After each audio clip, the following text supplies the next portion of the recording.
வரப்போகிறார். அல்லேலூயா. இன்றைக்கு அதை குறித்து தான் உங்கள் மத்தியிலே நான் பேச போகிறேன். சுமார் ஒரு வாரமாக இந்த மீட்டிங்ல என்ன பேசணும்னு சொல்லிட்டு என்னுடைய மனதிலே நான் போராடி கொண்டிருந்தேன். பிரியமானவர்களே, கர்த்தர் எனக்கு கொடுத்த ஒரு ஆலோசனை, இதோ சீக்கிரமாய் வருகிறேன். வெளிப்படுத்தின விசேஷம் 22ஆம் அதிகாரத்தினுடைய 20வது வசனத்தை வாசி. நிறைய வசனங்களை நான் கொடுக்க போகிறேன். ஆனா ஒரு சில வசனங்களை மாத்திரம் வாசிக்க போகிறோம். நமக்கு இருக்கிற இந்த 40 நிமிடத்திலே அநேக வசனங்களை உங்களுக்கு முன்பதாக நான் வைக்க போகிறேன். நீங்கள் வேகமாய் அதை குறித்து கொண்டு நீங்க வீட்டில் போய் பாருங்க. ஏன்னா நேரம் இல்லை. இவைகளை சாட்சியாக அறிவிக்கிறவர், மெய்யாகவே நான் சீக்கிரமாய் வருகிறேன் என்கிறார். அல்லேலூயா. வாசிங்க. ஆமென் ஆமென்.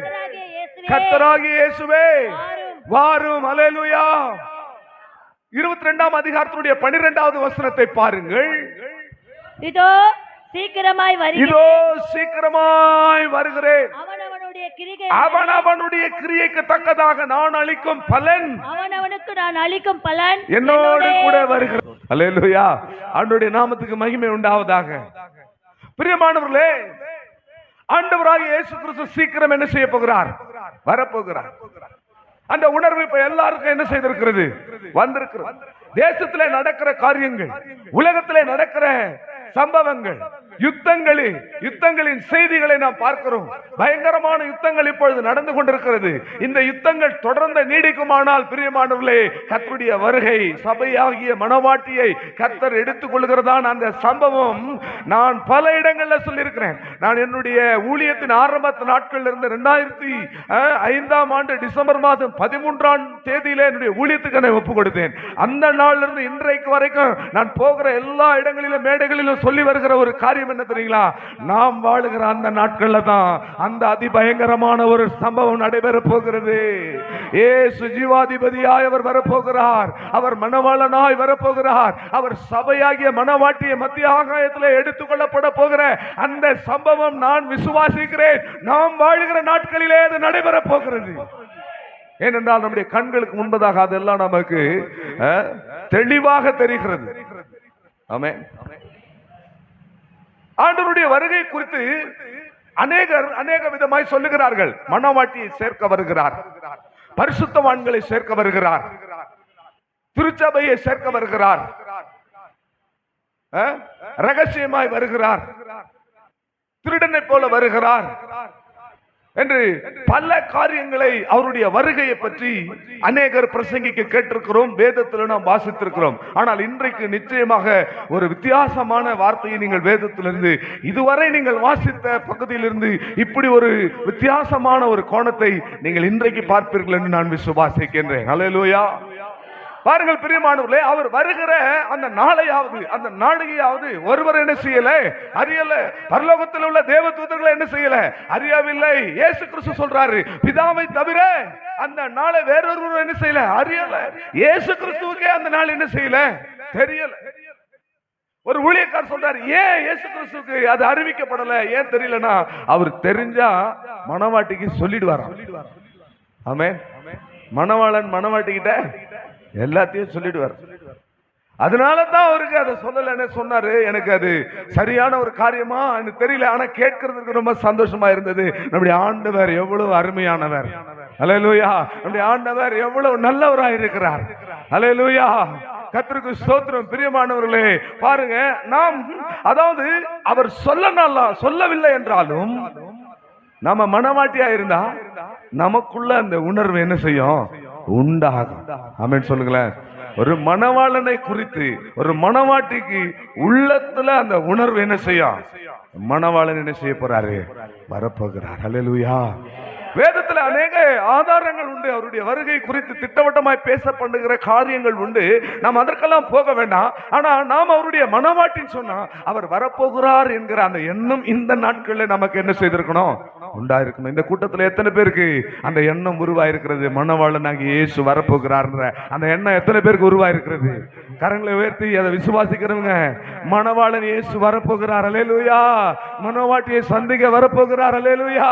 பாருங்க, நீங்க சரியான ஒரு தேவனுடைய பிள்ளையா இருந்தால், அபிஷேகம் பெற்ற கர்த்தருடைய பிள்ளையா இருந்தா, இன்னைக்கு நான் சொல்ற வார்த்தை உங்களுக்கு ருசிக்கும். ஏனென்றால் மணவாளன் வரப்போகிறார் என்ற எண்ணம் உங்கள் ஆவியிலும் ஆத்மாவிலும் சரீரத்திலும் உண்டாயிருக்கும்.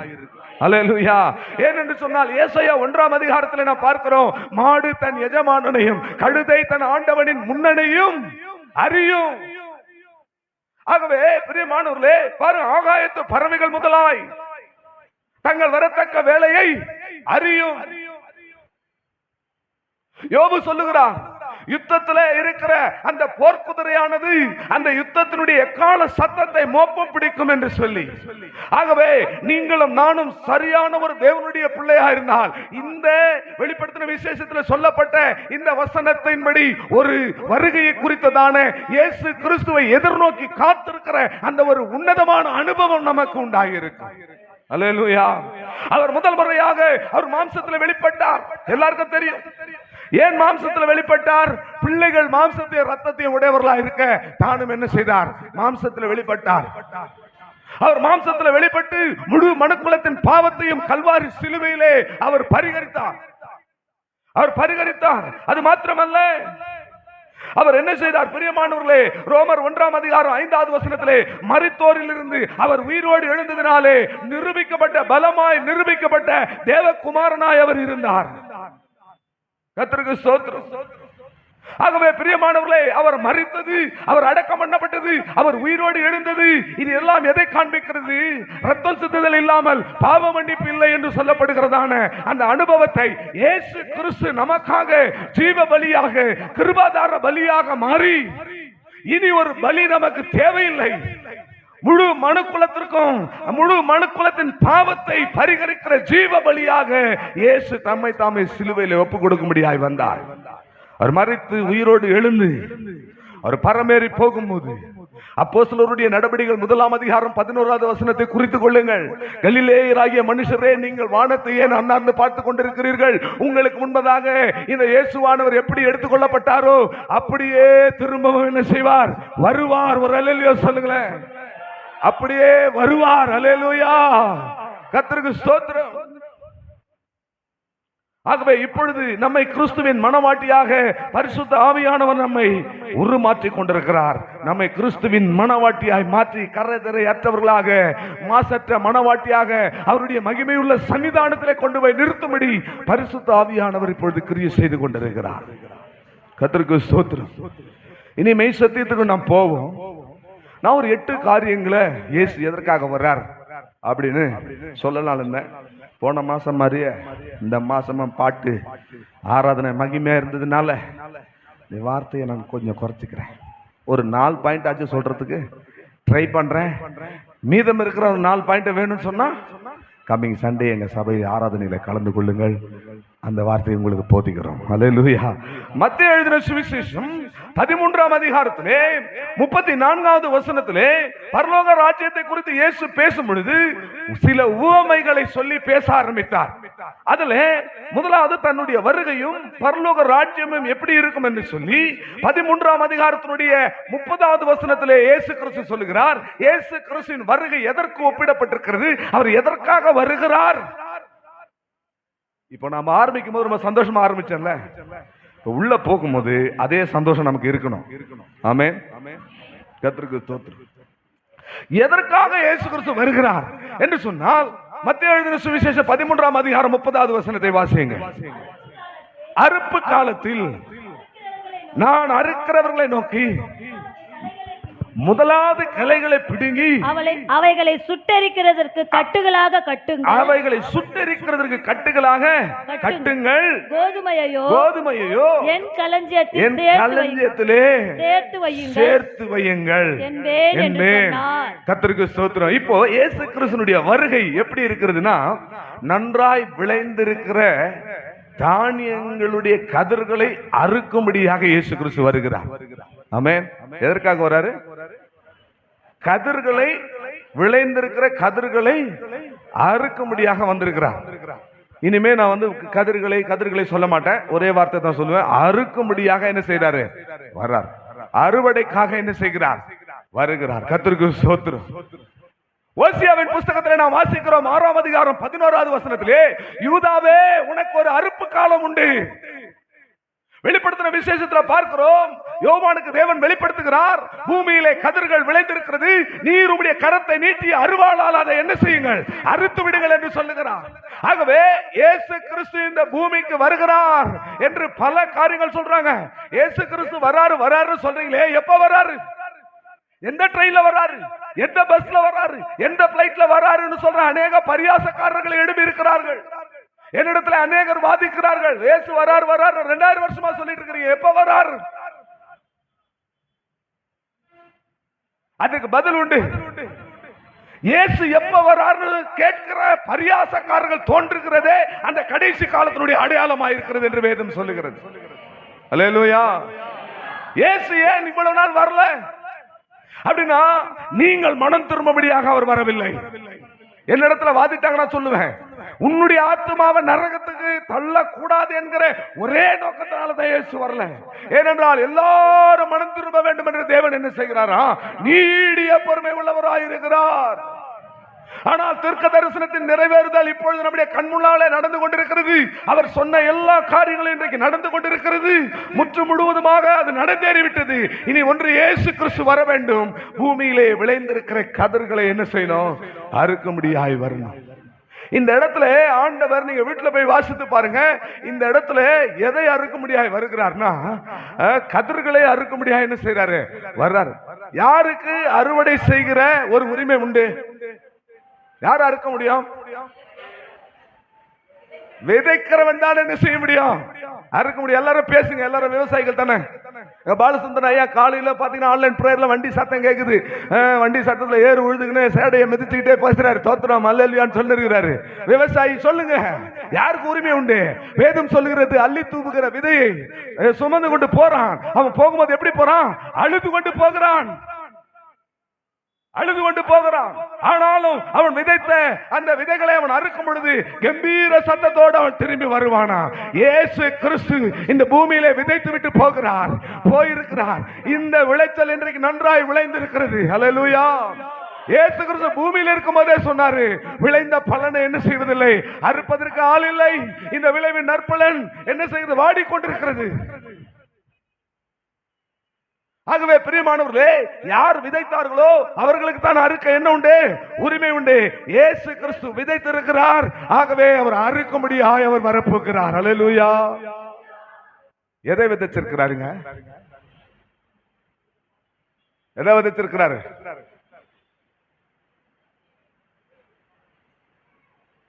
இந்த சப்ஜெக்ட்லயே இந்த இடத்தையும் நீங்க பார்த்துருந்தீங்கன்னா இந்நேரம் சொல்லிட்டு இருக்கலாம். இப்ப நான் சொன்ன மத்தேயு 13ஆம் அதிகாரத்தை பார்த்தாலே நீங்க சொல்லிட்டு இருக்கலாம், விதைக்கிறவன் எதை விதைக்கிறான், கோதுமை விதைக்கிறான். சுவிசேஷத்தை சொல்றாங்க. இன்னும் ஒரு ஸ்டெப் முன்னாடி வரணும், நீங்க இன்னும் ஒரு வார்த்தை கரெக்டா வந்துட்டீங்க. வசனத்தை விதைக்கிறான். விதைக்கிறவன் என்ன செய்யறான், வசனத்தை விதைக்கிறான். அல்லேலூயா. எங்க சபையில எல்லாம் பாத்தீங்கன்னா வசனத்தை தான் விதைப்போம். இந்த ஒரு வசனத்தை எடுத்துக்கிட்டு ஒரு 1.5 மணி நேரம் பிரசங்கம் பண்ற அந்த ஆரோக்கியமான கிருபை எங்களுக்கு இல்ல. நாங்க ஒரு 50 வசனத்தை சொன்னாலும் எங்களுக்கு அப்பதான் ஒரு திருப்தி ஆகும். இவ்வளவு வசனத்தை சொல்றாரு. ஏனென்றால் விதைக்கிறவன் வசனத்தை விதைக்கிறான். என்னோட சுய கற்பனை நாங்க விதைக்கிறது இல்லை. அல்லேலூயா, அல்லேலூயா, அல்லேலூயா. பிரியமானவர்களே, இந்த வசனத்தை விதைத்தால், யோசியா 6ஆம் அதிகாரம் 11வது வசனத்தை குறித்துக் கொள்ளுங்கள். யூதாவே உனக்கு அறுப்பு இருக்கிறது என்று சொல்லி பார்க்கிறோம். எபிரேயர் 6ஆம் அதிகாரம் 7வது வசனம் 8வது வசனத்தை நீங்கள் வாசித்து பார்த்தா, அடிக்கடி பூமியின் மேல மழை பெய்து விதைக்கிறவனுக்கு தானியத்தையும் விதையும் முளைப்பிக்கிற நிலமானது கர்த்தரால் என்ன செய்யப்பட்டிருக்கும், ஆசீர்வதிக்கப்பட்டிருக்கும். ஆமென் சொல்ல மாட்டீங்களா? கர்த்தர் உங்களுக்கு விதையை கொடுத்துட்டு, விதையை விதைச்சிட்டு உங்களுக்கு ஆசீர்வாதமான மழையை என்ன செய்யறாரு, பொழிந்து கொண்டே இருக்கிறார். அப்ப அந்த வசனமானது நல்லா என்ன செஞ்சிருக்கணும், விளைஞ்சு என்ன செஞ்சிருக்கணும், வளர்ந்து வந்திருக்கணும். பிரியமானவர்களே, கலாத்தியர் 6ஆம் அதிகாரத்தினுடைய 8வது வசனம் என்ன சொல்லுகிறது, மாம்சத்திற்கென்று விதைக்கிறவன் மாம்சத்திலே அழிவை அறுப்பான். ஜீவனை கன்று விதைக்கிறவன் ஆவி கன்று விதைக்கிறவன் அதனாலே நித்திய ஜீவனை என்ன செய்வானா பெற்றுக் கொள்வானா. ஏன் நான் வசனம் சொல்லிடுறேன், நேரம் இல்லாததுனால வசனத்தை சொல்லிடுறேன். கர்த்தருக்கு ஸ்தோத்திரம். ஆகவே பிரியமானவர்களே, முதலாவது தேவன் சில காரியங்களை நமக்கு விதைத்திருக்கிறார். அதுல முதலாவது உங்களுக்கு ஆண்டவர் விதைத்திருக்கிறது மேன்மையான ஒரு காரியம், வசனத்தை விதைத்திருக்கிறார். அந்த வசனத்தை விதைத்ததுனாலே அந்த வசனத்தின்படி உங்களுக்கு சரியான ஒரு விளைச்சல், நீதியின் விளைச்சல் உங்களுக்கு உண்டாயிருக்க வேண்டும்.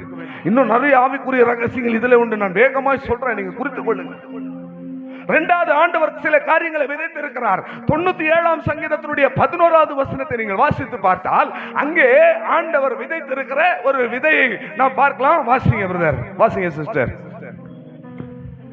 97ஆம் சங்கீதத்திலே 11வது வசனம், நீதிமானுக்காக வெளிச்சமும் செம்மையான இருதயம் உள்ளவர்களுக்காக மகிழ்ச்சியும் விதைக்கப்பட்டிருக்கிறது. முதலாவது உங்களுக்கு எது விதை, ஆண்டவர் எதை விதைத்திருக்கிறார்? உங்களுக்கு வசனத்தை விதைத்திருக்கிறார். இரண்டாவது இப்ப என்ன விதைத்திருக்கிறார்?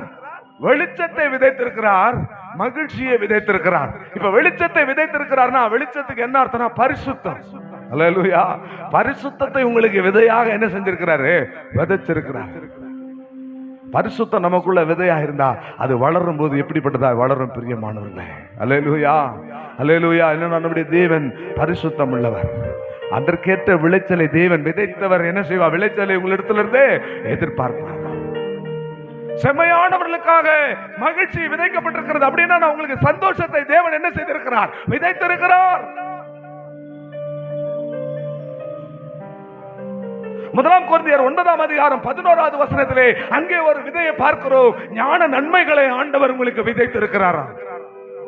முதலாம் கொரிந்தியர் 9ஆம் அதிகாரம் 11வது வசனத்திலே ஞான நன்மைகளை ஆண்டவர் என்ன செய்திருக்கிறாரா?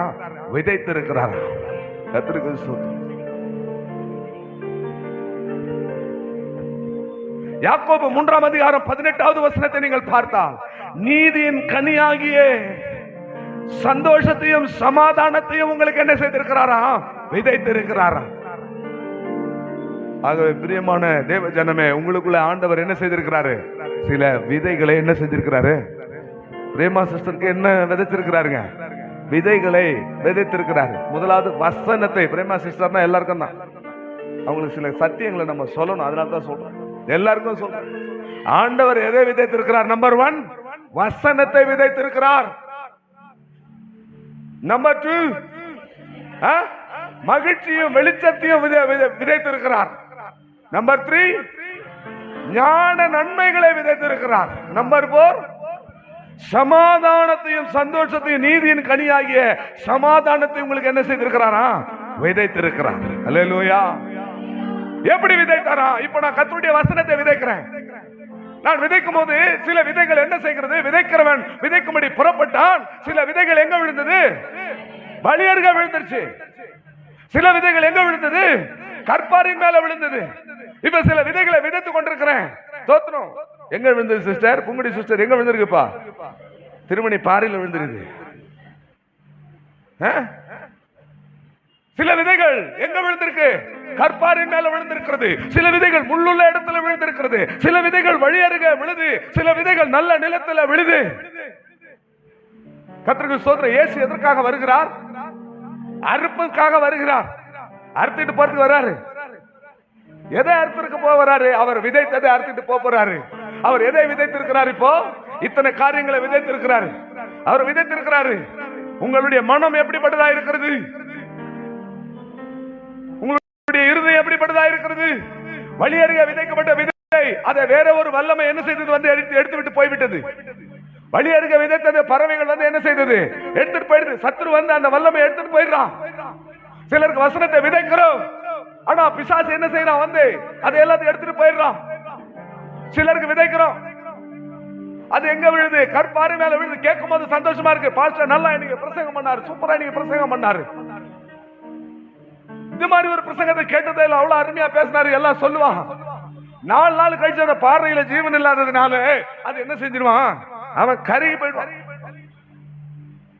சில விதைகள் நல்ல இடத்துல தான் விழுந்தது, ஆனா அதை சுற்றில முட்கள் இருக்கிறது. அந்த முட்கள் என்ன செய்யுது? இது வளருது. ஆனா காற்று அடிக்கும் பொழுது அது போய் அந்த முள்ளுல குத்தி குத்தி குத்தி கடைசியா வளராமையே போகுது.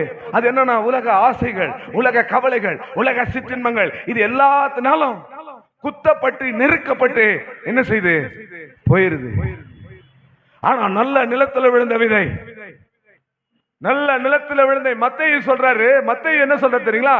நல்ல நிலத்துல விழுந்த விதை 100 மடங்கு, லூக்கா சொல்றார். லூக்காவினுடைய புஸ்தகத்துல இந்த சப்ஜெக்ட வாசித்தீங்கன்னா நல்ல நிலத்துல விழுந்த விதை 100 மடங்கு என்ன செய்ததா? பலன் கொடுத்தது. ஆனா அது மத்தேயு ஸ்டார்டிங்ல எப்படி எழுதுற தெரியுமா? சில நல்ல நிலத்துல தான் விழுந்திருக்கு.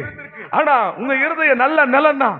நான் விதைக்கிற வார்த்தையும் நல்ல வார்த்தை தான். ஆனா அது விழும்போது எப்படி தெரியுமா பலன் கொடுக்கிறது? சில விதைகள் 30 பலன் கொடுக்கிறது, சில விதைகள் 60 பலன் கொடுக்கிறது, சில விதைகள் 100 என்ன செய்து பலன் கொடுக்கிறது. ஆனா லூக்கா என்ன செஞ்சிட்டாரு? இந்த 30 60 கட் பண்ணிட்டாரு. அல்லேலூயா. 30% கிடையாது, 100% 60% கிடையாது. நாம எப்படித்தான் பலன் கொடுக்கணும்? உலக ரட்சகர் இயேசு கிறிஸ்துவின் சபையார் 100 மடங்கு பலன் கொடுக்கிறவர்களாய் மாற வேண்டும்.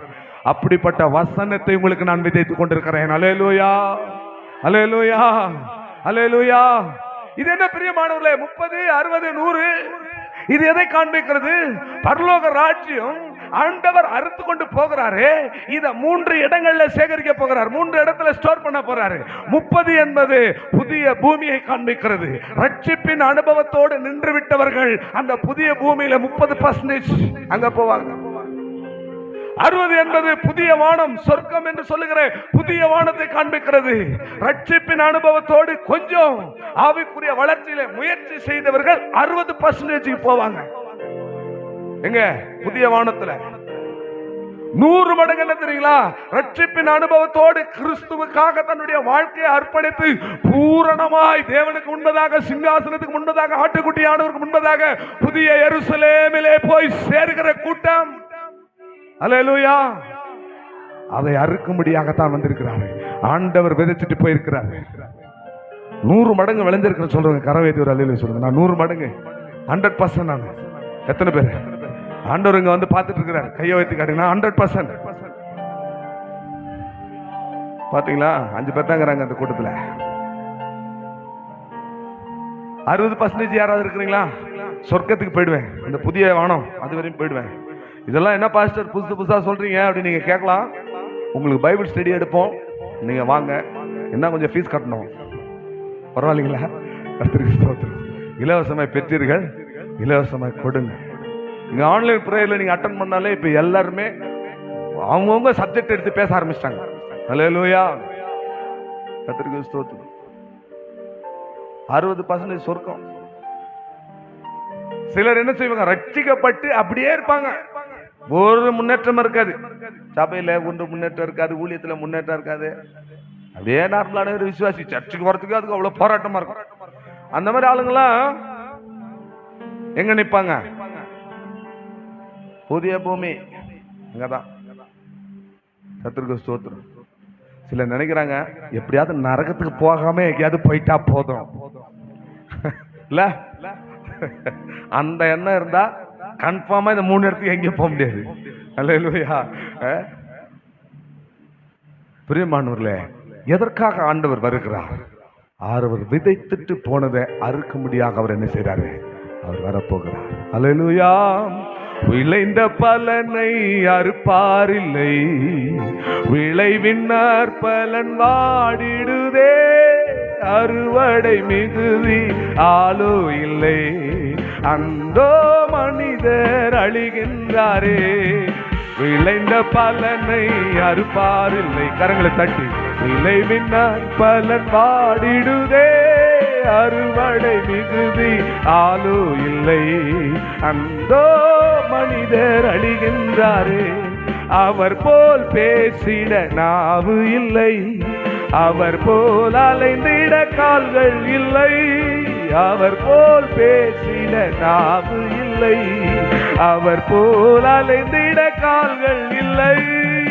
என்னில் அடங்கா மாந்த சத்தம் உந்தன் செவிதனில் துணிக்கலையோ என்னில் அடங்கா மாந்த சத்தம் உந்தன் செவிதனில் தொலிக்கலையோ விளைந்த பலனை அறுப்பாரில்லை விளைவின்னார் பலன் பாடிடுதே அறுவடை மிகுதி ஆளோ இல்லை அந்தோ மனிதர் அழிகின்றாரே அறுவடை மிகுதி ஆளோ இல்லை அந்தோ மனிதர் அழிகின்றாரே.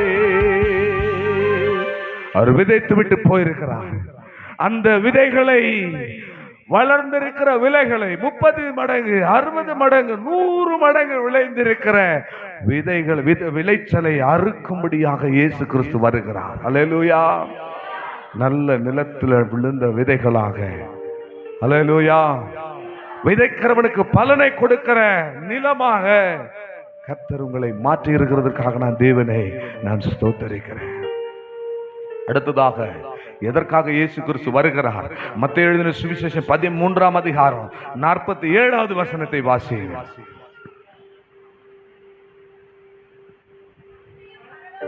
அன்றியும் பரலோக ராஜ்யம்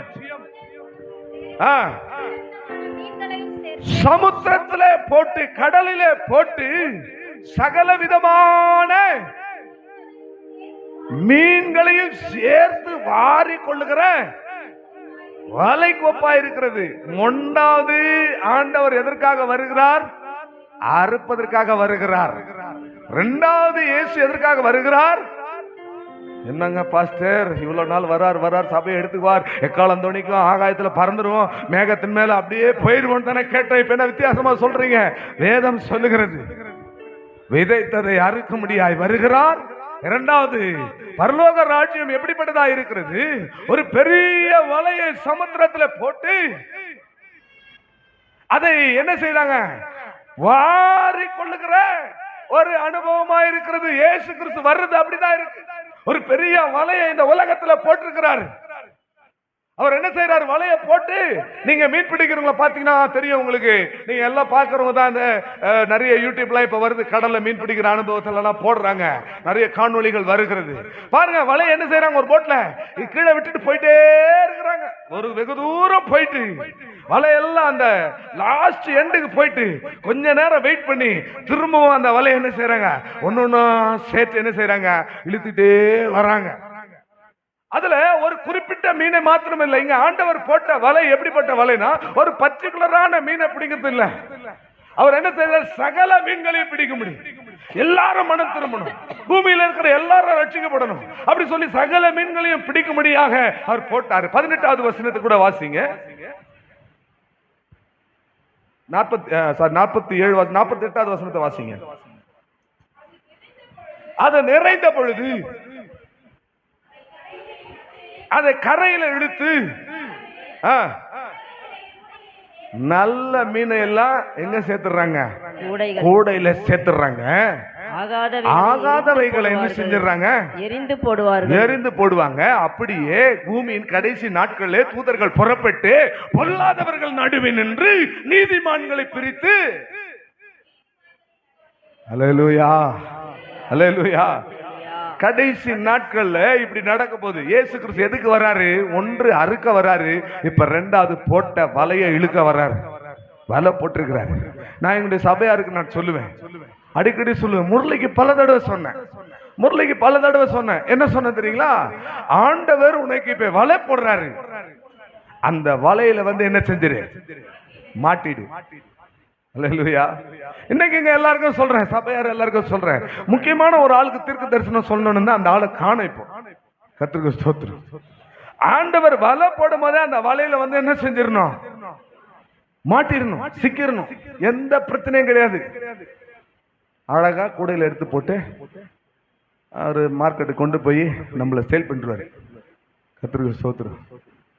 நீ வலையில மாட்டினாம நீ அந்த வலையிலேயே ஒரு ஓட்டை போட்டு அதுலயும் நீ உள்ள நழுவி நான் தப்பிச்சு தான் போவேன்னு சொன்னா, அடுத்தது உனக்கு தூண்டில் வரும். அந்த தூண்டில் உனக்கு வாயில மாட்டுதோ, குடல்ல மாட்டுதோ, கண்ல மாட்டுதோ, முதுகுல மாட்டுதோ, எங்க மாட்டுதுன்னு தெரியாது. மாட்டிட்டனா கதை முடிஞ்சிச்சு. முரளி வந்தார் பார்த்தீங்களா, அவர் இப்போ வந்து வலையில மாட்டல, அவர் தூண்டில மாட்டிட்டாரு. அவரு கர்த்தருக்கு ஸ்தோத்திரம். தூண்டில மாட்டின மீன் என்ன செய்யும்? அர்த்தம் போறதுக்கு பார்க்கும். நான் சில வீடியோ எல்லாம் பார்க்குறேன். உடனே இழுக்காத, அதை பொறுமையா செய்ய, பொறுமையா இடு, பொறுமையா இல்லை அர்த்தம் போயிடும். அது மாதிரி உன் வழியில துடின்னு துடிப்ப, அப்போ பொறுமையா விடுவாரு. விட்டு விட்டு விட்டு விட்டு கடைசியில நீ சோர்ந்து போய் எப்பா முடியலப்பா, நான் ஹாஸ்பிட்டலில் போய் பார்க்குறேன். ஆனால் ஒன்றும் இல்லைண்ணா, நல்லதானே இது. அந்த 5 எலும்பு தெரியுது பாதத்தில், 5 எலும்பு தெரியுது. விசுவாசிங்க பார்த்துட்டு எனக்கு ஒரு மூப்பர் சபைக்கு போனா போட்டு நீங்க அந்த போட்டோ முதல்ல டிலீட் பண்ணுங்க. பெண்கள்லாம் பார்த்தாங்கன்னா எப்படி பயப்படுவாங்க, அதை டிலீட் பண்ணுங்க சொல்லி மூப்பர்கள்லாம் சத்தம் போட்டாங்க. எனக்கு அந்த அளவுக்கு இருந்தது. ஆனா இவருக்கு மாட்டின உடனே ஒன்றும் இல்லைண்ணா, சரிடா நான் பண்ணிடுவேன், நான் நடந்துடுவேன், நான் நாளைக்கே நடப்பேன் அப்படிலாம் பண்ணாரு. கர்த்தருக்கு ஸ்தோத்திரம். வலைய போட்டா எல்லாருக்கும் சொல்றேன், வலையில வந்து மாட்டிடுங்க. அல்லேலூயா. இயேசு கிறிஸ்து எதற்காக வருகிறார்? அறுப்பதற்காக வருகிறார். இரண்டாவது போட்ட வலையை என்ன செய்யறாரு? இழுப்பதற்காக வருகிறார். அதுல சகல மீன்களை வருது. நீங்க போய் பாருங்க, பீச்ல போய் பாருங்க, அந்த வலையில எல்லா மீனும் இருக்கு. ஒரு மீன் ஒரு ஜெல்லி ஃபிஷ்னு சொல்றான், அது இவ்வளவு பெருசா வந்திருக்கு. அதுல என்னென்னமோ மீன் வருது, ஆகாத மீன் அதெல்லாம். அல்லேலூயா.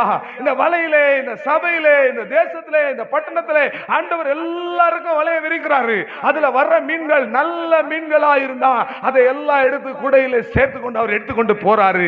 ஆகாதவைகளையோ எரிந்து விடுகிறார். அதுபோல பூமியின் கடைசி நாட்களே ஆண்டவர் வரும் பொழுது பாவிகள் நடுவில் இருந்து, பொல்லாதவர்கள் நடுவில் இருந்து, துன்மார்க்கனுடைய நடுவில் இருந்து நீதிமானை பிரித்து அவனை தேவனுடைய ராஜ்யத்திற்கு கொண்டு போய் சேர்ப்பாராம். அல்லேலூயா, அல்லேலூயா, அல்லேலூயா. ஆண்டவருடைய நாமத்துக்கு மகிமை உண்டாவதாக. இந்த ஆகாத மீன் என்பது ஒரு பொல்லாத துன்மார்க்க ஒரு ஜீவியத்தை காண்பிக்கிறது, பொல்லாதவர்களை காண்பிக்கிறது. நம்ம ஆகாதவர்களா இல்ல நீதிமான்களா? நீதிமான்கள். ஆனால் வேதம் சொல்லுது, ஸ்திரீனிடத்திலே மனுஷனாய் பிறந்தவன் நீதிமானாவது எப்படி? துர்க்குணத்திலே உருவானேன், என் தாய் என்னை பாவத்திலே கற்பந்தரித்தார். மானுட பிறவி என்பது மனிதன் பிறக்கிறான் என்று சொன்னால் என்றைக்கு ஆதாம் விழுது போனானோ அன்றைக்கே மனுஷ பிறவி ஒரு பாவப்பட்ட பிறவி. பாவத்தோடு தான் பிறக்கிறான். எப்படி அவன் நீதிமானாய் மாற முடியும்? கர்த்தருடைய ரத்தத்தினாலே அவன் நீதிமானாய் மாறுகிறான். ஒரு அல்லேலூயா சொல்லுங்களேன். அல்லேலூயா. ஆண்டவருடைய ரத்தத்தினாலே நீதிமானாய் மாறுகிறான். ஆனா ஒரு டவுட்டுங்க, நீங்க பிரேமா சிஸ்டர் சொன்னதுனால சொல்றேன், உங்களுக்கே நான் கேட்கிறேன், உங்களுக்கு தெரிஞ்ச எத்தனையோ பேர் அவருடைய ரத்தத்தினால நீதிமானாக்கப்பட்டாங்க, ஆனா ஓட்ட முடியும் போது நீதிமானா முடிச்சிருக்கிறாங்களா? சொல்லுங்க. நீங்க யோசித்து பாருங்க, போனவங்களை யோசித்து பாருங்க. போனவங்க வந்தவங்க எல்லாரும் என்ன செய்தாங்க? ரத்தம், இயேசுவின் ரத்தம், ரத்தமே வந்தாங்க. ஆனா ஓட்ட முடியும் போது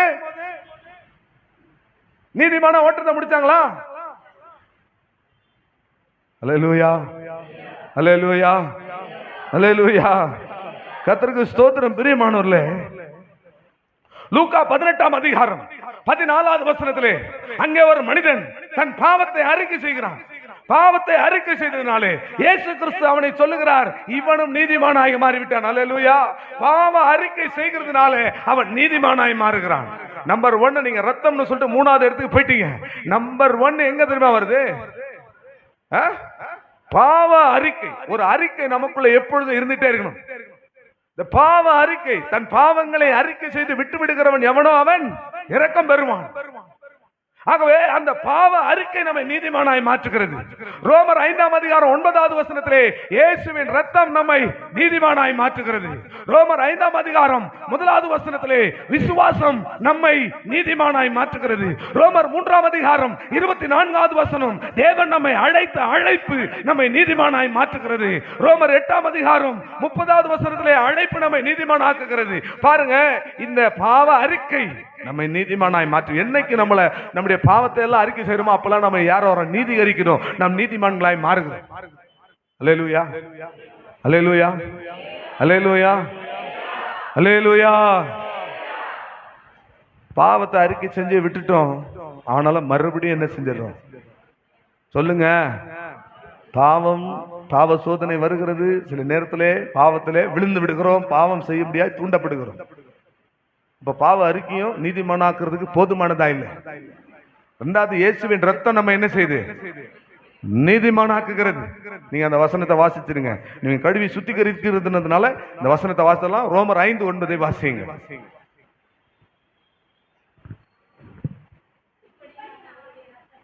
இப்படி நாம் அவருடைய ரத்தத்தினாலே நீதிமான்கள் ஆக்கப்பட்டிருக்க கோபாக்கினைக்கு போதும். நீங்களாக. அப்ப இயேசுவின் ரத்தம் நம்ம என்ன செய்துங்க? நீதிமானாய் மாற்றுகிறது. நம்பர் 1, பாவம் அறிக்கை செய்யும் போது நீதிமானாய் மாறுகிறோம். 2வது, இயேசுவின் ரத்தத்தை விசுவாசிக்கும் பொழுது நீதிமானாய் மாறுகிறோம். 3வது, ரோமர் 3:24 வாசிங்க. 3:24 வாசிங்க. கிருபையினாலே,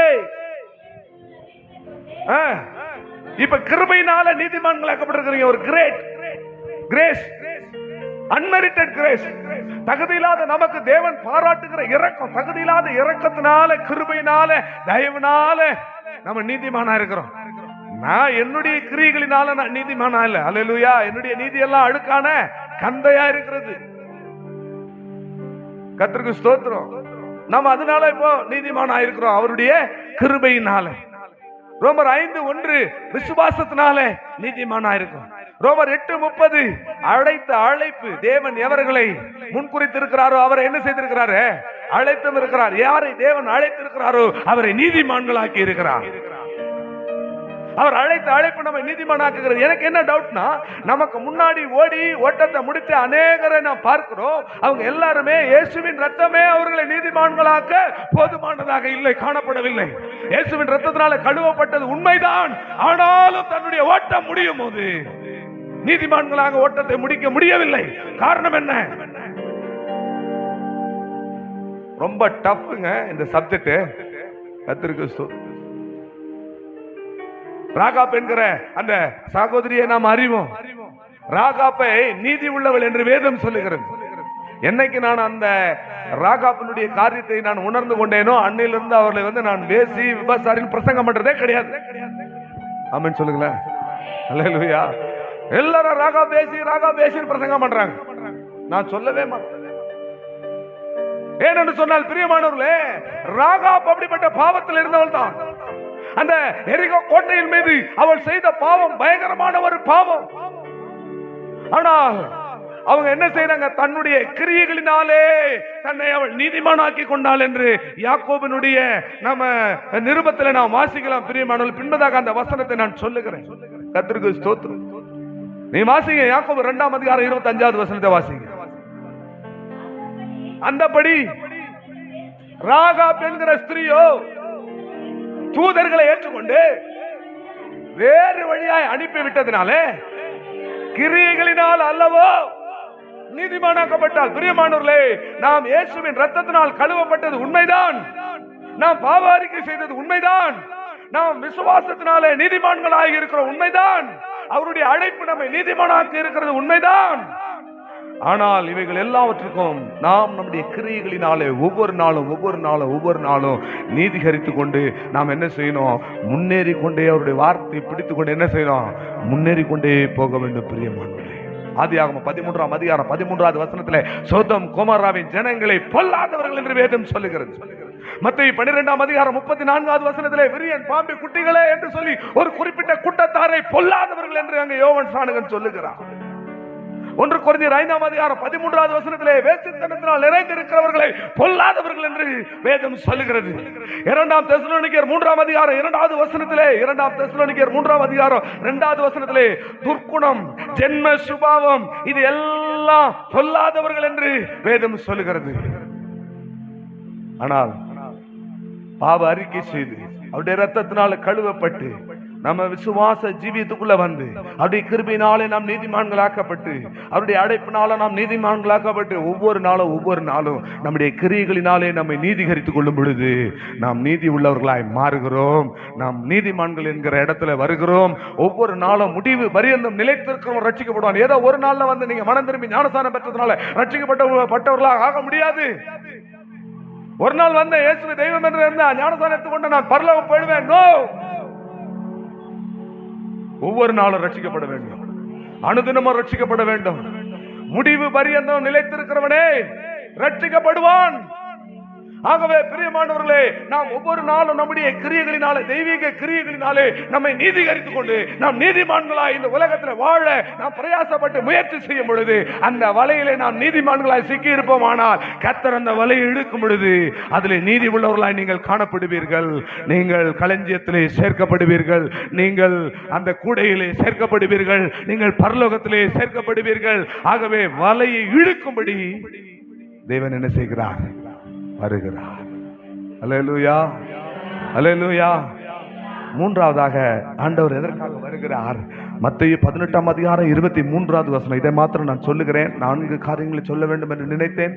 இந்த ஒரு காரியத்தை மாத்திரம் சொல்லி நான் நிறைவு செய்கிறேன். மத்தேயு 18ஆம் அதிகாரம் 23வது வசனம். எப்படி எனில், பரலோக ராஜ்யம் தன் ஊழியக்காரனிடத்துல கணக்கு பார்க்க வேண்டும் என்ற, இப்ப ஆண்டவர் எதற்காக வர்றாரு? நம்பர் 1 எதற்காக வர்றாருமா? அறுப்பதற்காக வர்றாரு.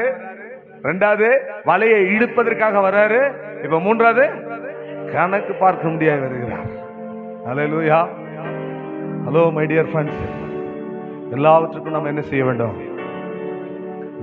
மனுஷர் பேசுகிற வீணான வார்த்தைகள் யாவையும் குறித்து நியாய தீர்ப்பினாலே தேவனுக்கு முன்பதாக கணக்கு ஒப்புவிக்க. ஒரு கணக்கு இருக்கு.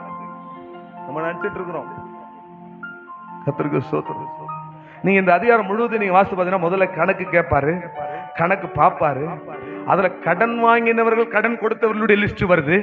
கர்த்தருக்கு ஸ்தோத்திரம். அதுல தாலந்துகளை வாங்கின இந்த கணக்கு பார்க்கிற விஷயத்துல கணக்கு பார்க்கிறாராம், கணக்கு கேட்கிறாராம், கணக்கு கடன் கொடுத்தவங்க, கடன் வாங்கினவங்களுடைய லிஸ்ட் எடுக்கிறாராம். அது மாத்திரமல்ல, தாலந்துகளை வாங்கி கடைசி அதுல இன்னொரு வார்த்தை மன்னிப்பையும் பார்க்கிறாரு. அதுல இது பெரிய சப்ஜெக்டுங்க. இது நீங்க நேரம் கொடுத்தா நான் பேசுவேன். ஆனா தண்டரில் இருந்து வர்றவங்களை நான் வேகமா அனுப்பணும். அந்த ஒரு தாய் உள்ள துடிக்குது. அதனால நான் விட்டுறேன். நான் கர்த்தருக்கு ஸ்தோத்திரம். நான் ஒரு வார்த்தையை சொல்லி நான் உங்களுக்கு அதை ட்விஸ்ட் பண்ணி விடுறேன். நீங்க என்ன செய்யுங்க?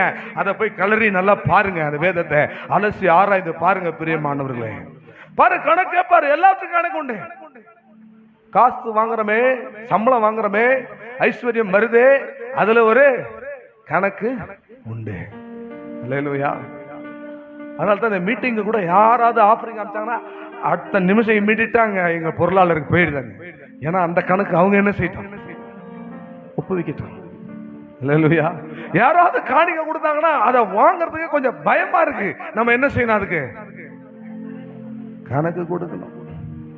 எல்லாரும் சொல்றோம், ஏன் பாஸ்டர் இப்படி இருக்கிறீங்க? நீங்க ஏன் இப்படி இருக்கிறீங்க? நான் இப்படியே இருந்துடுறேன். அங்க போய் ஏதாவது ஏடா கூடமா கணக்கு, ஏடா கூடமா நமக்கு கணக்கு வராது. அல்லேலூயா. கணக்குல ரொம்ப வீக்கு. அதனால இந்த சப்ஜெக்ட்டுக்கு என்ன செய்யக்கூடாது? போகக்கூடாது. சபையிலேயே ஸ்பிரிட் பண்ணிட்டோம் அந்த கணக்கு பார்க்குற வேலை, கணக்கு கொடுக்குற வேலை எல்லாம். ஏன்னா ஐஸ்வர்யம் நம்ம வேலை செய்யறதுனால நமக்கு ஐஸ்வர்யம் வருதுன்னு நீங்க தப்பா நினைக்காதீங்க. அல்லேலூயா. நீங்க வேலை செய்யறதுனால ஐஸ்வர்யம் வரல, அந்த வேலையை செய்வதற்கான பலனை தேவன் தருகிறாராம். ஐஸ்வர்யத்தை சம்பாதிக்கிற பலன் தருகிறவர் என்று வேதம் சொல்லுகிறது. உங்க உங்களுடைய கை பலனாலும் உங்க சாமர்த்தியனாலும் நீங்க என்ன செய்யல, இதை சம்பாதிக்கல. ஆகவே கர்த்தர் கொடுக்கிற சம்பளத்துல உங்களை ஒரு நாள் கணக்கு கேட்பார். கணக்கு ரெடியா எடுத்து வச்சுக்கோங்க. அல்லேலூயா. எவ்வளவு காணிக்கை கொடுத்த, எவ்வளவு தசமா கொடுத்த, எவ்வளவு ஊழியத்துக்கு கொடுத்த, எவ்வளவு என்ன செஞ்ச, நீ எவ்வளவு செலவு பண்ண, எவ்வளவு துன்மார்க்கமா செலவு பண்ண, எவ்வளவு அனாவசியமா செலவு பண்ண, எவ்வளவு அநியாயத்துக்கு செலவு பண்ண, எவ்வளவு டாஸ்மார்க்ல செலவு பண்ண, எல்லா கணக்கையும் ஒரு நாள் தேவன் தட்டி எடுப்பார். அன்றைக்கு அவருக்கு முன்னதாக நான் கணக்கு ஒப்புவிக்க வேண்டும். அதற்காகத்தான் இயேசு வருகிறார். ஏனென்றால் அவர் தான் நமக்கு எல்லாவற்றையும் கொடுக்கிறார். கர்த்தர் நாம இஷ்டப்படி வாழும்படியான வாழ்க்கைக்காக அல்ல பிரியமானவர்களே. இயேசு சொல்றார், பிதாவே நீர் எனக்கு என்று ஒரு சரீரத்தை கொடுத்தீர், உம்முடைய சித்தத்தை செய்யும்படி நான் வருகிறேன் என்று அவர் சொல்லுகிறார்.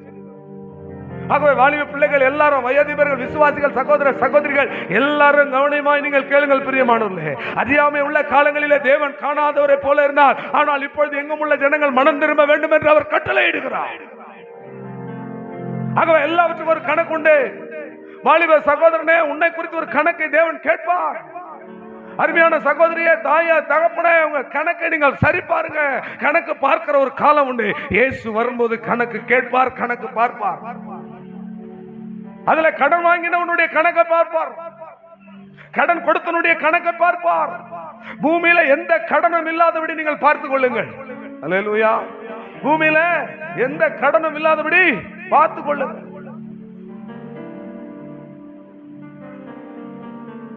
கர்த்தருடைய பரிசுத்த நாமத்திற்கு மகிமை உண்டாவதாக. யாருக்கும் கடன் கொடுக்காதீங்க, யார்ட்டையும் கடன் வாங்காதீங்க. அல்லேலூயா. என்னிடத்துல ஒரு சகோதரர் வந்து சொன்னார், ஏப்பா நீ இப்படி ஒரு காரியத்தை செஞ்சிருக்க, அவங்களால திருப்பி தர முடியாது, நீ என்ன செய், அதுக்கு பதிலாக அவங்க வீட்டுல ஒரு இடம் இருக்கு, அந்த இடத்த போய் நீ வாங்கிடு சொல்லி அவங்க வீட்டுல இருக்கிற ஒரு ஆளு ஒரு சகோதரி பத்தி என் இடத்துல வந்து சொன்னாங்க. நான் சொன்னேன், என்ன சிறு வயதுல இருந்து அவங்க வீட்டுல என்ன ஊட்டி வளர்த்து என்ன தாளாட்டி சீராட்டி எல்லாம் என்ன தூக்கி வளர்த்தாங்க. அல்லேலூயா. நான் முதல்ல கடனே கொடுக்கல. அல்லேலூயா. அது கடனே இல்லை. அல்லேலூயா சொல்லுங்களேன். என் சகோதரிகள் எல்லாம் அங்கே படித்தார்கள், அங்கே சாப்பிட்டாங்க, அவங்களை கழுவி குளிப்பாட்டி வாரி எடுத்து போட்டாங்க. அவர்களை போய் நான் கொடுத்த காசை கொடுன்னு எப்படி கேட்க முடியும்? அது கடனே இல்லை. அல்லேலூயா சொல்ல மாட்டீங்களா? அல்லேலூயா, அல்லேலூயா, அல்லேலூயா. ஆகவே பிரியமானவர்களே, கடன் கொடுத்தவன் வாங்கினவனுக்கு அடிமை. அப்பா சொல்லிட்டேனா? கடன் வாங்கினவன் கடன் கொடுத்தவனுக்கு அடிமை. ஆகவே கர்த்தருடைய நாமத்துக்கு மகிமை உண்டாவதாக. சிலர் சொல்றாங்க, என் மேல ஒரு இன்சூரன்ஸ் போடுறாங்க, நான் கடன் கொடுக்க முடியாம செத்து போயிட்டேன்னா இன்சூரன்ஸ் வந்து அந்த கடனை கொடுத்துடணும். எனக்கு அதை பத்தி தெரியாது. ஆண்டவருடைய நாமத்துக்கு மகிமை உண்டாவதாக. இயேசு எதற்காக வருகிறார்? இயேசு எதற்காக வருகிறார்? கணக்கு பார்க்கும்படி வருகிறார். இந்த கணக்கு எல்லாத்தையும் ரெடி பண்ணி வைத்துக் கொள்ளுங்க பிரியமானவர்களே. கர்த்தருக்கு ஸ்தோத்திரம். ஒருத்தன் அவனுக்கு சொத்துல உரிமை இருக்கு, அவனுக்கு சொத்துல உரிமை இருக்கு. அவங்க அப்பாட்ட அவன் சொத்தை கேட்டு வாங்கணும். வாங்கினவன் என்ன செய்தான்? தூர தேசமா போயிட்டு சொத்தை எல்லாத்தையும் ஆஸ்தி எல்லாம் செலவு பண்ணிட்டு என்ன செய்யறான்? திரும்பி வரான். திரும்பி அவனுடைய சொத்து அவன் தான் கேட்கிறான், அவனுக்கு உரிமை உண்டு, அதை ஆக்கவும் அழிக்கவும் அவனுக்கு அதிகாரம் உண்டு. ஆனா எல்லாம் செலவழிஞ்ச பிறகு அவன் வந்து ஒரு வார்த்தை சொல்றான், ஆண்டவரே நான் தகப்பனுக்கு விரோதமாய் பாவம் செய்தேன், அது மாத்திரமல்ல பரத்துக்கு விரோதமாய் பாவம் செய்தேன். அவங்க அப்பா சம்பாதிச்ச சொத்து, அவன் வாங்கின சொத்து, அவன் செலவு பண்றதுக்கு அவனுக்கு உரிமை இருக்கு. ஆனா அவன் சொல்றான், நான் பரத்துக்கு விரோதமா என்ன செஞ்சுட்டேன்? ஆஸ்தி அந்தஸ்து பேர் புகழ் இது எல்லாவற்றையும் கொடுத்தவர் கர்த்தர். உங்களுக்கு படிப்பை கொடுத்தவர் கர்த்தர், உங்களுக்கு ஐஸ்வர்யத்தை கொடுத்தவர் கர்த்தர். அல்லேலூயா. ஜெயஸ்ரீக்கு நல்ல அப்பா அம்மாவை கொடுத்தவர் கர்த்தர். அவங்க மொபைல் வாங்குறதுக்கு 30,000 கொடுத்தாங்களா, அதை கொடுத்தது அவங்க இல்ல, கர்த்தர் கொடுத்தார். அந்த மொபைலை கொடுத்து ஒரு நாள் கணக்கு ஒப்புவிக்க வேண்டும். அதுல தான் உங்களுக்கு போட்டோ எடுக்கிற பாஸ்டர். கர்த்தருக்கு ஸ்தோத்திரம். எல்லாவற்றுக்கும் ஒரு கணக்கு உண்டு பிரியமானவர்களே. 2 ராஜாக்கள் 12 அதிகாரம் 15வது வசனத்தை நீங்கள் வாசித்து பாருங்கள். 2 ராஜாக்கள் 12:15 அவர்கள் உண்மை உள்ளவர்களாக இருந்தபடினாலே அவர்களிடத்தில் கணக்கு கேட்க வேண்டிய அவசியம் இல்லை என்று வேதம் சொல்லுகிறது. தேவன்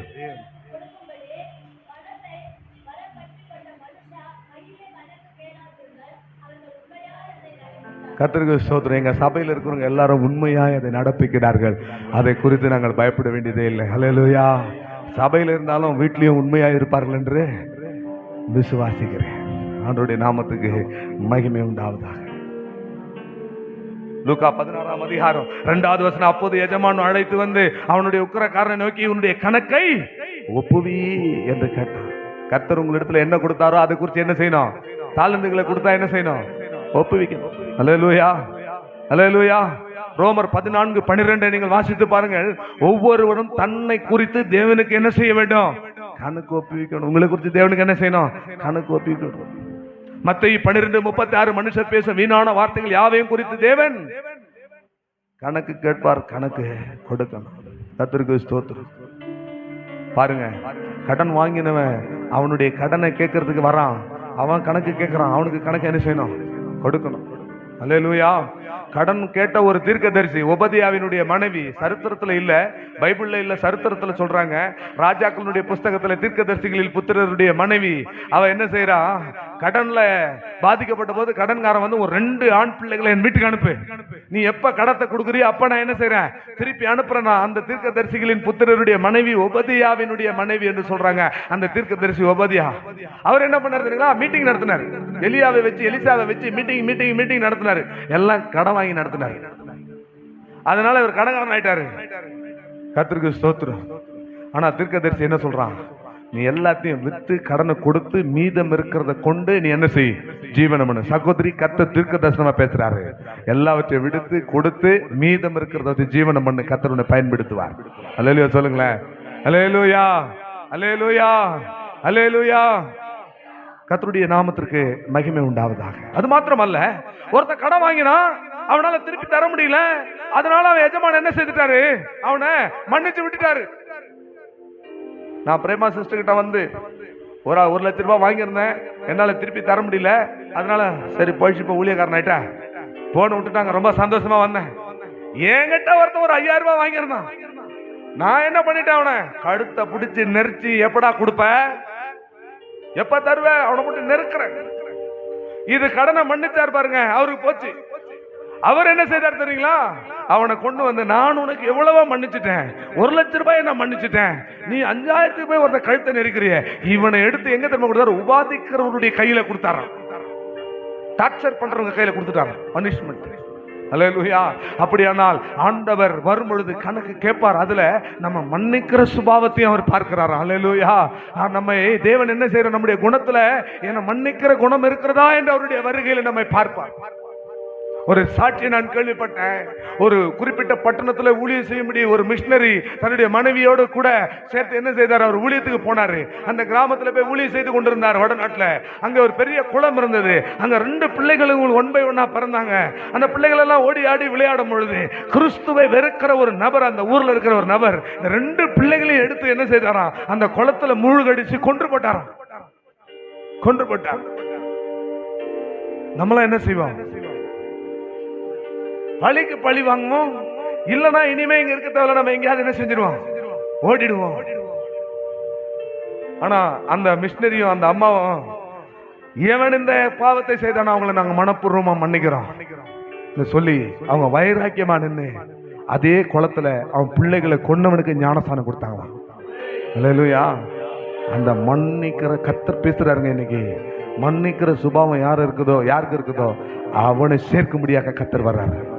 இந்த கணக்கு பார்க்கும்போது அவனை ஸ்பெஷலா பார்ப்பார். அல்லேலூயா, அல்லேலூயா. ஒரு பயங்கரமான மிஷனரி சப்ஜெக்ட் எல்லாம் படிக்கும் போது கெதி கலங்கி போறோம். நாமெல்லாம் இந்தியாவில் தமிழ்நாட்டில் ரொம்ப சேஃபா இருக்கிறோம். கர்த்தருக்கு ஸ்தோத்திரம். ஆதிவாசிகள் மத்தியில ஊழியம் செய்யறதுக்கு தன்னுடைய கர்ப்பிணி மனைவியோடு கூட ஊழியத்துக்கு போன ஒரு மிஷனரி ஒரு குறிப்பிட்ட கிராமத்துல அவர் தங்க வச்சுட்டு, அவர் மனைவியை ஒரு வீட்டில் தங்க வச்சுட்டு அவர் வேற ஒரு கிராமத்துல போய் ஊழியம் செய்து திரும்பி வரும் பொழுது அவங்க அந்த கிராமத்தில் இருக்கவங்களுக்கு கறி விருந்து வைத்தார்கள். கறி விருந்து வைத்தாங்க. அவர் நல்லா சாப்பிட்டாரு. அதெல்லாம் சாப்பிட்டு சந்தோஷமா இருந்தாங்க. அப்புறமா என்னுடைய மனைவி எங்க அப்படின்னு கேட்டப்போ, நீ சாப்பிட்டிய, அதுல இருந்த பீஸ் எல்லாம் உன்னுடைய மனைவியினுடைய சரீரம் தான் சொன்னாங்க. அல்லேலூயா.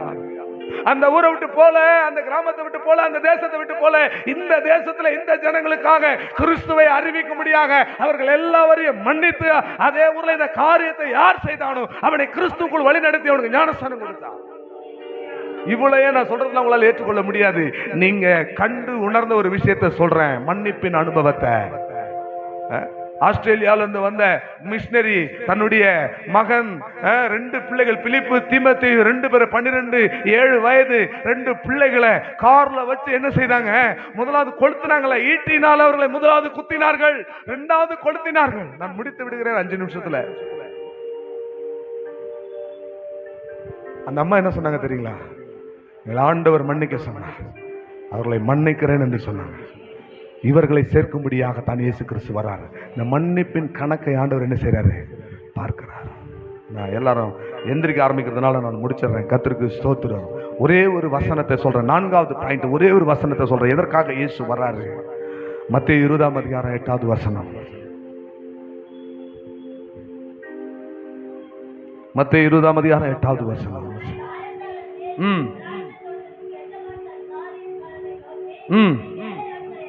நீ வேலை ஆட்களை அழைத்து பிந்தி வந்தவர்கள் தொடங்கி முந்தி வந்தவர்கள் வரைக்கும் அவர்களுக்கு கூலி கொடியினார். இயேசு எதற்காக வர்றார் தெரியுங்களா? முதலாவது அவர் விதைத்தார், அதை அறுக்கும்படி வருகிறார். 2வது வலைய போட்டாரு, அதை இழுக்கிறதுக்கு வர்றாரு. 3வது இயேசு எதற்காக வர்றாரு? கணக்கு கேட்க முடியாது வர்றாரு. அதுல கொடுத்தவன், வாங்கினவன், மன்னித்தவன், மன்னிக்காதவன் எல்லா கணக்கையும் பார்க்கிறாரு. 4வது இயேசு வர்றாரு. எதற்காக வர்றாரு? நீங்க அவர்களுக்காகப்பட்ட அன்பின் பிரயாசத்துக்கு ஏற்ற கூலியை கொடுக்க வர்றாரு. அல்லேலூயா. எனக்கு பைபிள்லயே பிடிச்ச வசனம் தெரியுங்களா? அவருக்காக படுகிற அன்பின் பிரயாசங்களை மறந்து விடுகிறதற்கு காலையில போய் 3ஆம் மணி வேலையில போய் கூப்பிட்டாங்க வேலைக்கு. 6ஆம் மணி 9ஆம் மணி வேலையில கூப்பிட்டாங்க. 6ஆம் மணி வேலையில கூப்பிட்டாங்க. 9ஆம் மணி வேலையில கூப்பிட்டாங்க. 11ஆம் மணி வேலையில கூட லாஸ்ட் எண்டு அந்த டைம்ல கூட கூப்பிட்டாங்க. அந்த 1 மணி நேரம் வேலை செய்யறது கூட ஆள் வந்தாங்க. காலையில வந்தவனுக்கும் ஒரே கூலியா கொடுத்தாங்க, கடைசி நேரத்துல வந்தவனுக்கும் ஒரே கூலியா கொடுத்தாங்க. இப்ப நம்ம கடைசியா வந்திருக்கிறோம். அல்லேலூயா. காலாகாலமா வரல, கடைசியா வந்திருக்கிறோம். நமக்கும் ஒரே கூலியை கொடுப்பதற்காக தேவன் வந்திருக்கிறார். அல்லேலூயா. அதற்காக தான் என்றைக்கு நீ இயேசுவை ஏற்றுக்கொண்டாயோ அன்றைக்கே நீ இந்த கிறிஸ்துவின் வேலையாட்களுக்குள்ளே வந்துட்ட, கிறிஸ்துவின் மந்தைக்குள்ளே வந்துட்ட, அவருடைய திராட்சை தோட்டத்துக்குள்ளே வந்துட்ட. 1 கொரிந்தியர் 3ஆம் அதிகாரம் 8வது வசனத்தின்படி 1 கொரிந்தியர் 3ஆம் அதிகாரம் 8வது வசனத்திலே தக்க தேவன் உனக்கு தருவார். லூக்கா 10ஆம் அதிகாரம் 7வது வசனத்திலே வேலையாட் கூலிக்கு பாத்திரனா இருக்கிறான், உனக்கான கூலியை தேவன் என்ன செய்றார்? கொண்டு வருகிறார். யோபு 7ஆம் அதிகாரம் 2வது வசனத்திலே வேலையான் கூலிக்காக அவன் காத்திருக்கிறான், எஜமான் அவனை நோக்கி வருகிறான். 1 கொரிந்தியர் 3ஆம் அதிகாரம் 14வது வசனத்திலே வேலையில நிலைத்திருக்கிறவனுக்கு கூலியை கொடுக்க வருகிறார். அல்லேலூயா. இது உலக வேலை இல்லை, இது கர்த்தருடைய மந்தையில வேலை. இது உலக வேலை இல்ல, அவருக்காகப்பட்ட அன்பின் பிரயாசம். அல்லேலூயா. அல்லேலூயா. என்ன கேட்குறாங்க, எப்படி பாஸ்டர் ஓடுறீங்க, நீங்க எப்படி ஓடுறீங்க? இந்த மீட்டிங்காக நான் நேற்றைக்கு மதியானத்திலிருந்து நேற்றைக்கு மதியானம் 2 செகண்ட் ஷிஃப்ட் நைட்டு, இன்னைக்கு மார்னிங் ஷிஃப்ட்டை முடிச்சு இன்னும் தூங்காம வந்து உங்க முன்னாடி நின்றுட்டு இருக்கிறேன். கேட்குறாங்க, எப்படி பாஸ்டர் ஓடுறீங்கன்னா, எனக்காக ஒரு கூலி கொடுக்கிற தெய்வம் வருகிறார். அல்லேலூயா. ஒரு கூலி உண்டு. நீங்க மிஷினரினுடைய சப்ஜெக்ட் எல்லாம் எடுத்து பாருங்க. ஒரே ஒரு மிஷினரி சொல்றேன், வில்லியம் கேரி. உங்களுக்கு தெரியும், கர்த்தருக்கு ஸ்தோத்திரம். வில்லியம் கேரி தன்னுடைய மனைவி 2 பிள்ளை தன்னுடைய மனைவியினுடைய சகோதரியோடு கூட கல்கத்தாவுக்கு வந்தாரு. கல்கத்தாவுக்கு வந்து பயங்கரமான கஷ்டங்கள், பயங்கரமான துணிகரமான சூழ்நிலைகள் மத்தியிலே சிக்கி பயங்கரமான உபத்திரவங்கள், துணிகரம் செய்கிற மனிதர்கள் மத்தியிலே உபத்திரவங்களை அனுபவித்தார். நிமோனியா காய்ச்சலினால தன்னுடைய 2 பிள்ளைகள் என்ன செய்தாங்க? மரித்து போனார்கள். இதை பார்த்த அவன் மனைவி, உன்னால தாண்டா பிள்ளைகள் செத்து போனாங்கன்னு சொல்லிட்டு அரை பைத்தியம், ஆஃப் மேட் ஆயிட்டாங்க, அரை பைத்தியம் ஆயிட்டாங்க. ஒரு நாள் வில்லியம் கேரி படுத்துக் கொண்டிருக்கும் போது கத்தி எடுத்து அவருடைய மண்டையில குத்தி விட்டார்கள். புதிய ஏற்பாட்டை 5 மொழிகளிலே மொழிபெயர்த்து வைத்திருந்தார். அந்த மொழிபெயர்ப்பு எல்லாவற்றையும் எடுத்து ஒரு நாள் கொளுத்தி விட்டார்கள். அவனுடைய மனைவியுடைய சகோதரி அந்த வெள்ளைக்காரர்களுடைய ஆட்சி இருந்ததுனால இன்னொரு வெள்ளைக்காரனை கல்யாணம் பண்ணி கொண்டு அவங்க செட்டில் ஆயிட்டாங்க. கொஞ்ச நாள் கழிச்சு அந்த மனைவி என்ன செய்தாங்க? நிமோனியா காய்ச்சலினாலே பாதிக்கப்பட்டு இறந்து போனார்கள். இவைகளெல்லாம் கண்டும் இந்த வேலையை விட்டு வில்லியம் கேரி போகவில்லை. அல்லேலூயா. அல்லேலூயா. பவுல் அப்போஸ்தலன் சொல்லுகிறார், என் ஜீவனையும் நான் அருமையாக எண்ணேன். அல்லேலூயா. பட்டணங்கள் தோறும் எங்களுக்கு காவல்களும் கட்டுகளும் வைக்கப்பட்டிருக்கிறது. ஒன்றையும் குறித்து நாங்கள் கவலைப்படுவோம், எங்கள் ஜீவனையும் நாங்கள் அருமையாக எண்ணுவோம். ஏன் தெரியுமா பிரியமானவர்களே, உங்களுக்கு ஒரு கூலி உண்டு. அவருடைய மந்தையில வந்திருக்கிற உங்களுக்கு ஒரு கூலி உண்டு.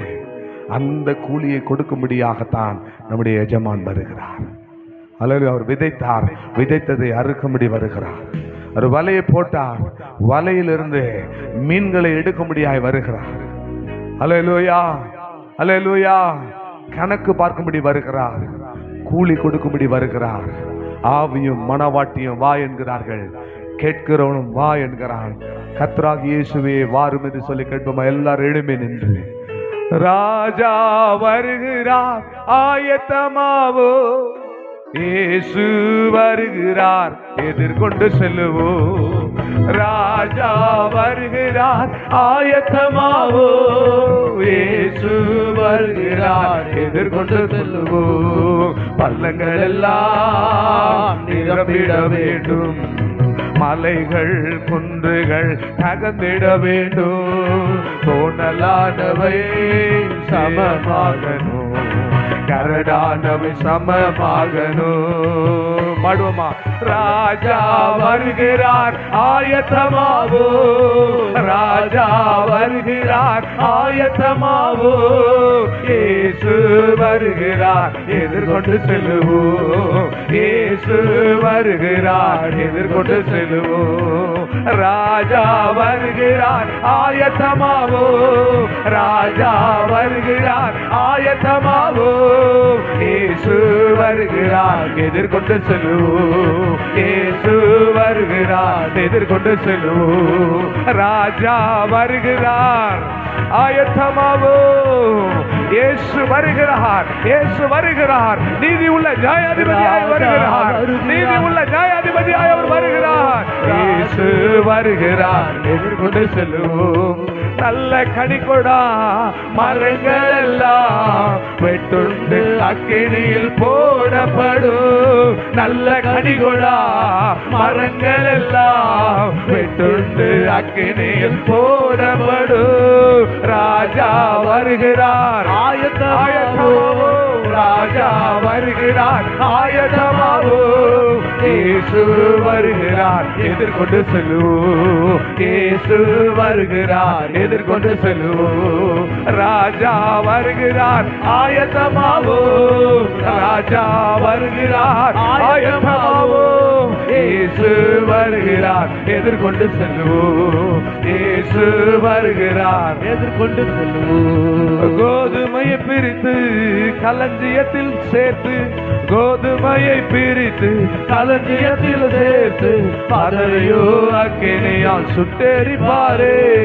கோதுமையை பிரித்து களஞ்சியத்தில் சேர்த்து, பதரையோ அக்கினியில் சுட்டெரிப்பாரே, ராஜா வருகிறார் ஆயத்தமாவோ, ராஜா வருகிறார் ஆயத்தமாவோ, இயேசு வருகிறார் எதிர்கொண்டு செல்லுவோம், இயேசு வருகிறார் எதிர்கொண்டு செல்லுவோம், ராஜா வருகிறார், நீதி உள்ள நியாயாதிபதியாய் வருகிறார், ஏக சக்கராதிபதியாய் வருகிறார், ஜீவாதிபதியாய் வருகிறார், உயிருள்ள தெய்வமாய் வருகிறார், ஓ இயேசு வருகிறார், இயேசு வருகிறார், ராஜாதி ராஜாவாய் வருகிறார், வருகிறார் ஆயத்தமாவோ, ராஜா வருகிறார் ஆயத்தமாவோ, இயேசு வருகிறார் எதிர்கொண்டு செல்லுவோம், இயேசு வருகிறார் எதிர்கொண்டு செல்லுவோம், இயேசு வருகிறார், இயேசு எல்லாரும் வருகின்ற ராஜாவை, ராஜாதி ராஜாவை, இயேசு ராஜாவை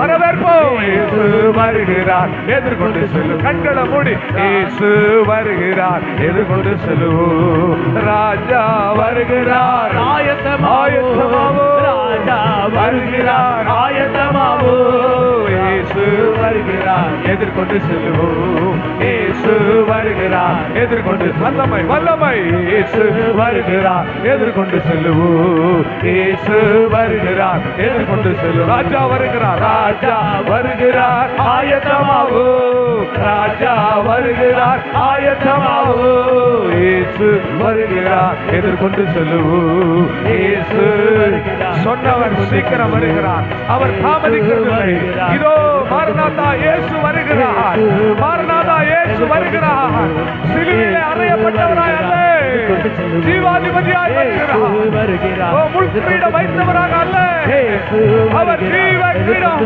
நீதி கிரீடம் உள்ளவராய் வருகிறார், கோலினால் அடிக்கப்பட்டவராய் அல்ல, இருப்பு கோலால் உலகத்தை ஆளுகிறவராய் வருகிறார், ராஜா வருகிறார், ராஜா வருகிறார் ஆயத்தமாவோ, ராஜா வருகிறார் ஆயத்தமாவோ, இயேசு வருகிறார் எதிர்கொண்டு, அல்லேலூயா, ராஜா வருகிறார், ஓ உங்களிடத்தில் விதைத்ததை அறுக்கும்படியாய் வருகிறார், ஓ வசனத்தை விதைத்தாரே அதை அறுக்கும்படியாய் வருகிறார், வலையை இழுக்கும்படியாய் வருகிறார், இழுக்கும்படி நீர் பார்க்கும்படி வருகிறார், உனக்கு கூலி கொடுக்கும்படி அவர் வருகிறார், ராஜா வருகிறார், நியாயாதிபதி வருகிறார், சீக்கிரமாய் வருகிறார், மேகத்தின் மீதே வருகிறார், ஓ சகல பரிசுத்தவான்களோடு அவர் வருகிறார், தூதர்களோடு வருகிறார், எக்கால துணியோடு வருகிறார், இயேசு வருகிறார்,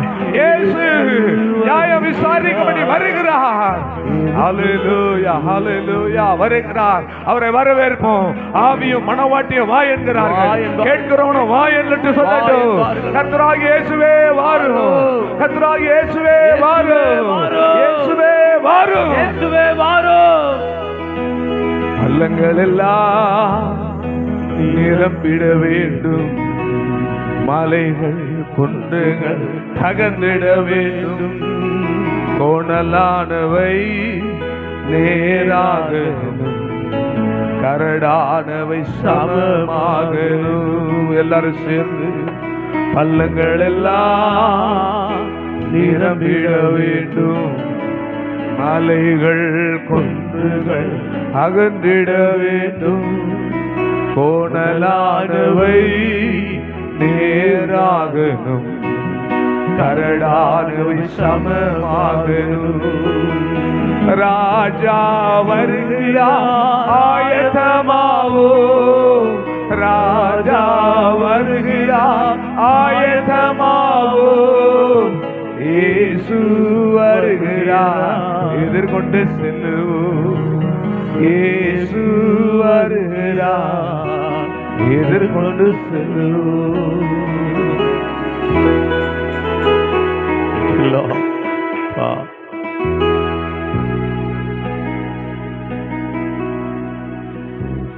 சர்வ வல்லமை உள்ள எங்கள் தேவனாகிய கர்த்தாவே, சீக்கிரம் வரப்போகிறேன். ஆமென். இந்த சத்தியத்தை கேட்ட ஒருவராகிலும் ஆமென் கைவிடப்படக்கூடாதபடி இந்த வருகையிலே காணப்பட முடியாது.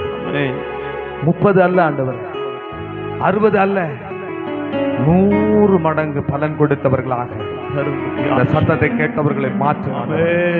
100 மடங்கு பலன் கொடுத்தவர்கள் 100%.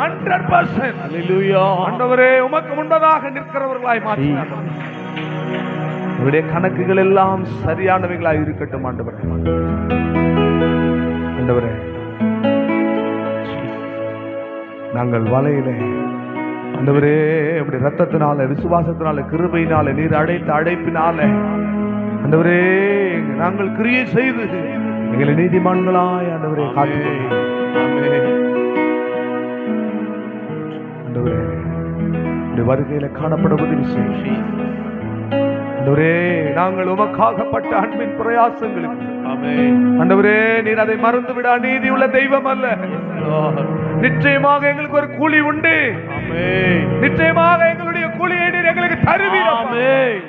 எங்களுக்கான ஆண்டவரே கூலியை நீர் தருவீர். ஆண்டவரே தருவீரப்பா, தருவீரா. உமக்கு நன்றி அப்பா. தேங்க்யூ. வந்தவர்களை ஆசீர்வதி, வெறுமையாய் கடந்து போகாதபடி என் தேவன் ஆண்டவரே என்ன மன விருப்பத்தோடு வந்தார்களோ அதை ஆண்டவரே நிறைவாய் பெற்றுக்கொண்ட சந்தோஷத்தோடு கடந்து போக உதவி இயேசு கிறிஸ்துவின் இன்ப நாமத்தினால் இவைகளை வேண்டி நிற்கிறோம் எங்கள் பிதாவே. நம்முடைய கர்த்தராகிய இயேசு கிறிஸ்துவின் கிருபையும் பிதாவாகிய தேவனுடைய அன்பும் பரிசுத்த ஆவியானுடைய அன்பின் ஐக்கியம் என்றும் என்றும் சதா காலமும் நம் அனைவரோடு கூட இருப்பதாக.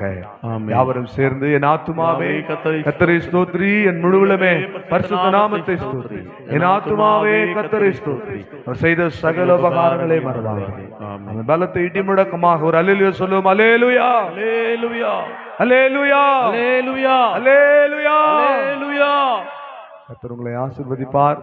அடுத்த அமாவாசை தினத்திலும் இங்க விடுதலை ஜெபம் உண்டு, நீங்க அதுல கலந்து கொள்ளுங்கள். எங்களுக்கு 2 சபைகள் உண்டு இங்க செங்கல்பட்டுல, நத்தம் பகுதியில,